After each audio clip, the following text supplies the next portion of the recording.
समय दीक्षा के अंतर्गत संस्कार दीक्षा की विधि का वर्णन। भगवान शिव कहते हैं, षडानन, अब मैं संस्कार दीक्षा की विधि का वर्णन करूंगा। सुनो। अग्नि में स्थित महेश्वर के शिवा शिवमय अर्धनारीश्वर रूप का अपने हृदय में आवाहन करें। शिव और शिवा दोनों एक शरीर में ही परस्पर सटे हुए हैं। इस प्रकार ध्यान द्वारा देखकर उनका पूजन करके हृदय मंत्र से संतर्पण करें। फिर उनके सन्निधान के लिए हृदय मंत्र में ही अग्नि में 5 आहुतियां दें। तदनंतर अस्त्र मंत्र से अभिमंत्रित पुष्प द्वारा शिष्य के हृदय में ताड़ना दें, अर्थात उसके वक्ष पर उस फूल को फेंके। फिर उसके भीतर प्रकाशमान नक्षत्र की आकृति में चैतन्य जीव की भावना करें। तत्पश्चात ओंकार युक्त रेचक प्राणायाम के योग से शिष्य के हृदय में भावना द्वारा प्रवेश करके संहारिणी मुद्रा द्वारा उस जीव चैतन्य को वहां से खींचकर पूरक प्राणायाम के योग से उसे अपने हृदय में स्थापित करें। तदनंतर उद्धव नामक मुद्रा का प्रदर्शन करके हस्त संपुटित आत्म मंत्र का उच्चारण करते हुए रेचक प्राणायाम के सहयोग से उसका वागीश्वरी देवी की योनि में भावना का आधान करें। उक्त मंत्र का स्वरूप इस प्रकार है, ओम हा हा आत्मान मने स्वाहा। इसके बाद अत्यंत प्रज्वलित हुए धूम रहित अग्नि में अभिष्ट सिद्धि के लिए आहुति दें। अप्रज्वलित तथा धूमयुक्त अग्नि में किया गया होम सफल नहीं होता है। यदि अग्नि की लपटें दक्षिणावर्त उठ रही हो, उससे उत्तम गंध प्रकट हो रही हो तथा वो अग्नि सुगंधित प्रतीत हो रही हो तो उसे श्रेष्ठ बताया गया है। इसके विपरीत जिस अग्नि से चिंगारियां छूटती हो तथा जिसकी लपट धरती को ही चूम रही हो, उसे उत्तम नहीं कहा गया है। इस प्रकार के चिन्हों से शिष्य के पाप को जानकर उसका हवन करते, अथवा पाप भक्षण निमित्तिक होम से उस पाप को जला दे। फिर नूतन रूप से उसमें द्विजत्व की प्राप्ति, रुद्रांश की भावना, आहार और बीज की शुद्धि, गर्भाधान, गर्भ स्थित पुंसवन, सीमंत नयन, जात कर्म और नामकरण के लिए पृथक पृथक मूल मंत्र से 105 आहुतियां दें तथा चूड़ाकर्म आदि के लिए इनकी अपेक्षा दशमांश आहुतियां प्रदान करें। इस प्रकार जिसका बंधन शिथिल हो गया है, उसे जीवात्मा के भीतर जो शक्ति का उत्कर्ष होता है, वही उसके रुद्रपुत्र होने में निमित्त बनकर गर्भाधान कहलाता है। स्वतंत्रता पूर्वक उसमें जो आत्मगुणों की अभिव्यक्ति होती है, उसी को वहां पुंसवन माना गया है। माया और आत्मा दोनों एक दूसरे से पृथक है। इस प्रकार जो विवेक ज्ञान उत्पन्न होता है, उसका नाम यहाँ सीमोंत नयन है। शिव आदि शुद्ध सद्वस्तु को स्वीकार करना जन्म माना गया है। मुझ में शिवत्व है अथवा मैं शिव हूँ, इस प्रकार जो बोध होता है, वही शिवत्व के योग शिष्य का नामकरण है। संहार मुद्रा में प्रकाशमान अग्निकर्ण के समान प्रतीत होने वाले जीवात्मा को लेकर अपने हृदय कमल में स्थापित करें। तदनंतर कुंभक प्राणायाम के योग पूर्वक मूल मंत्र का उच्चारण करते हुए उस समय हृदय के भीतर शक्ति और शिव की समरसता का संपादन करें। ब्रह्मा आदि कारणों का क्रमशः त्याग करते हुए रेचक योग से जीवात्मा को शिव के समीप ले जाकर फिर उद्धव मुद्रा के द्वारा उसे वापस ले और पूर्वोक्त हत संपुटित आत्म मंत्र द्वारा रेचक प्राणायाम करते हुए विधान वेत्ता गुरु शिष्य के हृदय कमल की कर्णिका में उस जीवात्मा को स्थापित कर दें। इसके बाद गुरु शिव और अग्नि की तत्कालोचित पूजा करें और शिष्य अपने लिए प्रणाम करवाकर उसे समयाचार का उपदेश दें।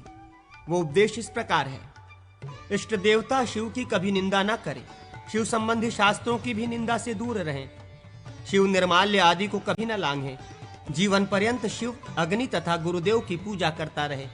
बालक, मूढ़, वृद्ध, स्त्री, भोगार्थी, भूखे तथा रोगी मनुष्य को यथाशक्ति धन आदि आवश्यक वस्तुएं दें। समर्थ पुरुषों के लिए सब कुछ दान करने का नियम बताया गया है। व्रत के अंगभूत जटा, भस्म, दंड, कौपीन एवं संयम पोषक अन्य वस्तुओं को ईशान आदि नामों से अथवा उनके आदि में नमः लगाकर उन नाम मंत्रों से क्रमशः अभिमंत्रित करके स्वाहंत संहिता मंत्रों का पाठ करते हुए उन्हें पात्रों में रखें और पूर्ववत संपाता विहत संस्कार विशेष संस्कृत करके स्थंडी लेश वेदी पर स्थापित पूजित भगवान शिव के समक्ष उपस्थित करें। इनकी रक्षा के लिए क्षण भर कलश के नीचे रखें। इसके बाद गुरु शिव से आज्ञा लेकर उक्त सभी वस्तुएं व्रतधारी शिष्य को अर्पित करें। इस प्रकार विशेष रूप से विशिष्ट समय दीक्षा संपन्न हो जाने पर शिष्य अग्निहोम तथा आगम ज्ञान के योग्य हो जाता है। निर्वाण दीक्षा के अंतर्गत अधिवासन की विधि। भगवान शंकर कहते हैं, षडानन स्कंद, तदनंतर निर्वाण दीक्षा में पाश बंधन के लिए और ताड़न आदि के लिए मूल मंत्र आदि का दीपन करें। उस समय प्रत्येक के लिए एक एक या 3-3 आहुतियां देकर मंत्रों का दीपन कर्म संपन्न करें। आदि में प्रवण और अंत में ओम फट लगाकर बीच बीच में गर्भ एवं शिखाबंध स्वरूप 3 हों का उच्चारण करें। इससे मूल मंत्र का दीपन होता है। यथा ओम फट, इसी से हृदय का दीपन होता है। यथा ओम फट हृदयाय नमः, फिर ओम फट सिर से स्वाहा आदि कहकर सिर आदि अंगों का दीपन करें। समस्त क्रूर कर्मों में इसी तरह मूलादि का दीपन करना उचित है। शांति कर्म, पुष्टि कर्म और वशीकरण में आदिगत प्रणव मंत्र के अंत में वशट जोड़कर इसी मंत्र द्वारा प्रत्येक का दीपन करें। वशट और वौषट से युक्त तथा संपूर्ण काम्य कर्मों के ऊपर स्थित शंबर मंत्रों द्वारा आप्यायन आदि सभी कर्मों में हवन करना चाहिए। तत्पश्चात अपने वाम भाग में स्थित और मंडल में विराजमान शुद्ध शरीर वाले शिष्य का पूजन करके एक उत्तम सूत्र में सुषुम्ना नाड़ी की भावना करके मूल मंत्र से उसको शिखा बंधन तक ले जाकर वहां से फिर पैरों के अंगूठे तक ले आवें।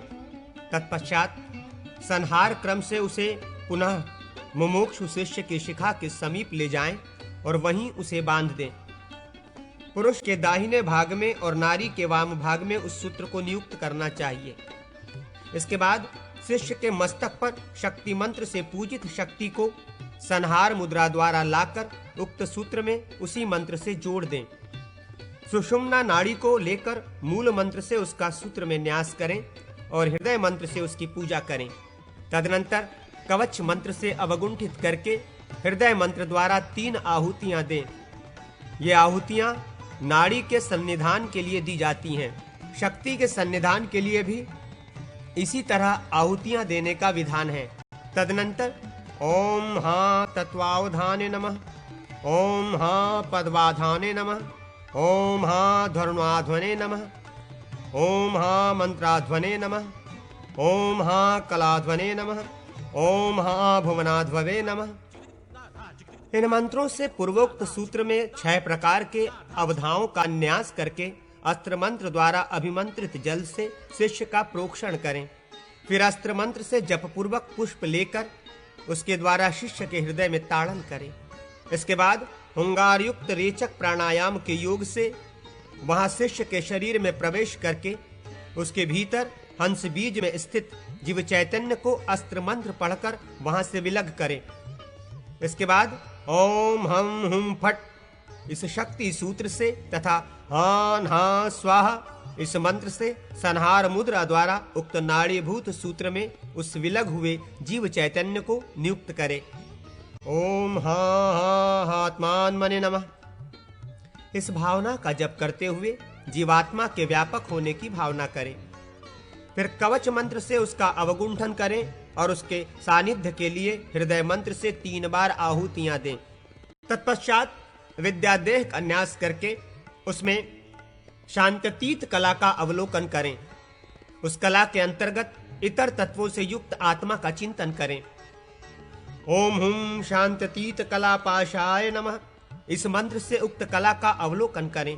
2 तत्व, 1 मंत्र, 1 पद, 16 वर्ण, 8 भुवन, क ख आदि बीज और नाड़ी, 2 कलाएं, विषय गुण और एकमात्र कारणभूत सदाशिव, इन सब का श्वेत वर्णा शांतितिक कला में अंतर्भाव करके ओम हुम शांततिक कला पाशाय हुम पट इस मंत्र से प्रताड़न करें। संहार मुद्रा द्वारा उक्त कलापाश को लेकर सूत्र के मस्तक पर रखें और उसकी पूजा करें। तदनंतर उसके सानिध्य के लिए पूर्ववत 3 आहुतियां दें। शांतितीत कला का अपना बीज है हुम, 2 तत्व, 2 अक्षर, बीज, नाड़ी, क ख ये 2 अक्षर, 2 गुण, 2 मंत्र, कमल में विराजमान एकमात्र कारणभूत ईश्वर, 12 पद, 7 लोक और 1 विषय, इन सब का कृष्णवर्णा शांति कला के भीतर चिंतन करें। तत्पश्चात पूर्ववत ताड़न करके सूत्र के मुख भाग में इन सब का नियोजन करें। इसके बाद सानिध्य के लिए अपने बीज मंत्र द्वारा 3 आहुतियां दें। शांति कला का अपना बीज है 7 तत्व, 21 पद, 6 वर्ण, 1 शंबर, 5 लोक, 3 गुण, 1 विषय, रुद्र रूप, कारण तत्व, बीज, नाड़ी और क ख ये 2 कलाएं। इन सब का अत्यंत रक्तवर्ण वाली विद्या कला में अंतर्भाव करके आवाहन और संयोजन पूर्वोक्त सूत्र के हृदय भाग में स्थापित करके अपने मंत्र से पूजन करें और इन सब की सन्निधि के लिए पूर्ववत 3 आहुतियां दें। आहुति के लिए बीज मंत्र इस प्रकार है: हुम हुम हुम। 24 तत्व, 25 वर्ण, बीज, नाड़ी, क ख ये 2 कलाएं, 22 पद, 60 लोक, 60 कला, 4 गुण, 3 मंत्र, 1 विषय तथा कारण रूप श्री हरि का शुक्ल पर्णा प्रतिष्ठा कला में अंतर्भाव करके ताड़न आदि करें। फिर इन सबका पूर्वोक्त सूत्र के नाभि भाग में संयोजन करके सन्निधिकरण के लिए 3 आहुतियां दें। उसके लिए बीज मंत्र इस प्रकार है: हुम हुम हुम हुम। 108 भुवन या लोक, 28 पद, बीज, नाड़ी और समीर की 2-2 संख्या, 2 इंद्रियां, 1 वर्ण, 1 तत्व, 1 विषय, 5 गुण, कारण रूप कमलासन ब्रह्मा और 4 शंबर, इन सब का पीत वर्णा निवृत्ति कला में अंतर्भाव करके ताड़न करें। इन्हें ग्रहण करके सूत्र के चरण भाग में स्थापित करने के पश्चात इनकी पूजा करें और इनके सानिध्य के लिए अग्नि में 3 आहुतियां दें। आहुति के लिए बीज मंत्र यो हैं: हुम हुम हुम हुम हुम। इस प्रकार सूत्रगत 5 कलाओं को लेकर शिष्य के शरीर में उसका संयोजन करें। सविजा दीक्षा में समयाचार पाश से, देहारंभ धर्म से, मंत्र सिद्धि के फल से तथा इष्टापूर्तादि धर्म से भिन्न भिन्न चैतन्य रोधक सूक्ष्म प्रबंध का कलाओं के भीतर चिंतन करें। इसी क्रम से अपने मंत्र द्वारा 3-3 आहुतियां देते हुए तर्पण और दीपन करें। ओम हुम शांतति कला पाशाय स्वाहा इत्यादि मंत्र से तर्पण करें। ओम हुम शांततीत कला पाशाय हुम फट इत्यादि मंत्र से दीपन करें। पूर्वोक्त सूत्र की व्याप्ति बोध के लिए 5 कला स्थानों में सुरक्षा पूर्वक रखकर उस पर कुमकुम आदि के द्वारा सांग शिव का पूजन करें। फिर कला मंत्र के अंत में ओम फट इन पदों को जोड़कर उसका उच्चारण करते हुए क्रमशः पाशों का भेदन करके नमस्कारांत कला मंत्रों द्वारा ही उनके भीतर प्रवेश करें। साथ ही उन कलाओं का ग्रहण एवं बंधन भी करें। ओम हुम शांततीत कला गृहामि बध्वामि इत्यादि मंत्रों द्वारा कलाओं के ग्रहण एवं बंधन आदि का प्रयोग होता है।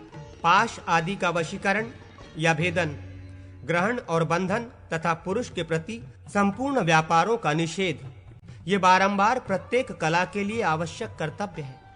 तदनंतर शिष्य को बिठाकर पूर्वोक्त सूत्र को उसके कंधे से लेकर उसके हाथ में दें और भूले भट के पापों का नाश करने के लिए 100 बार मूल मंत्र से हवन करें।